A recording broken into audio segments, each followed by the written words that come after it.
प्रधानमंत्री के संसदीय क्षेत्र वाराणसी में करीब 15 साल बाद काशीराम आवास में हुई धांधली का हुआ खुलासा। इतने बड़े धांधली का जिम्मेदार कौन, ये बड़ा सवाल अभी भी बना हुआ है। गौरतलब है कि 2010 में हजारों गरीबों के नाम पर आवास आवंटन हुए थे, पर जब नजारा ही कुछ और है। इस पूरे मामले में सबसे बड़ा सवाल ये है कि आखिर इन गरीबों को इनका आवंटन आवास मिलेगा। आपको बताते चले कि 4 दिन पहले ही आवंटन का कागज जिलाधिकारी कार्यालय पहुंचा। इस पूरे मामले में एक सवाल यह भी है, आखिरकार क्या आवंटित आवास पर रह कौन रहा है? आखिर इतने बड़े धांधली का कौन है जिम्मेदार? प्रदेश की जीरो भ्रष्टाचार वाली योगी सरकार क्या करेगी कार्रवाई? पर चलिए, सीमा जी आज कहाँ आई हैं आप लोग और किस समस्या को लेकर आई हैं? हम लोग कचहरी आए हुए हैं और डीएम साहब के ऑफिस आए हुए हैं। डीएम साहब से मिलने के लिए आए थे। क्या मिलने का क्या कारण है, क्या समस्या है आप लोग?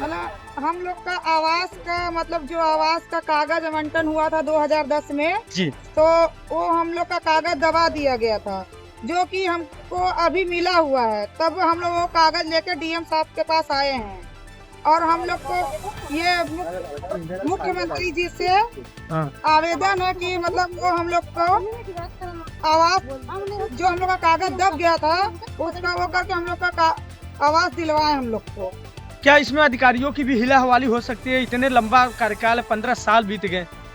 ऐसा है कि मान लो जो हम लोग के वहाँ के पूर्व प्रधान थे तो उन्होंने मान लो दबा दिया, और हम लोग यहाँ 30 जनवरी और 2 अक्टूबर को आते हैं सरकारी ऑफिसर, तो उन्होंने भी हम लोग को कुछ नहीं बताया कि हाँ आपका आवास आवंटन हुआ है, आप लोग वहाँ 15 दिन के अंदर पहुँचिए, चाहे कभी भी पहुँचिए।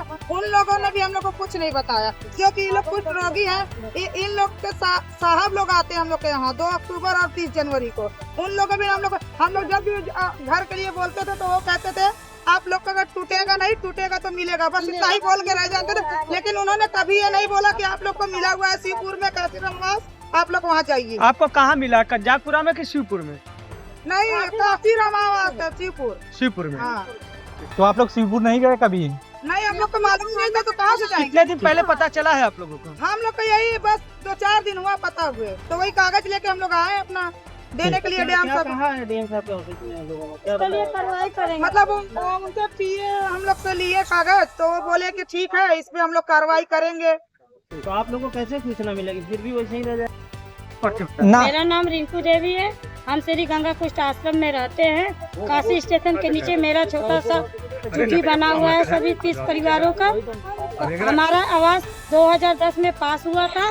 कागज मेरा प्रधान कोई दबा के रखे थे, वो उसके देहांत होने पर उसके लड़के ने ये कागज हम लोग को खोजने पर मिला, तो हम लोग को कागज वो दिए, तो हम लोग उसके लिए आवास के लिए लड़ने के लिए आए। कहाँ पे आए थे आप लोग? हम लोग डीएम के पास आए थे कि हमें इस कागज से मेरा आवास पास हुआ।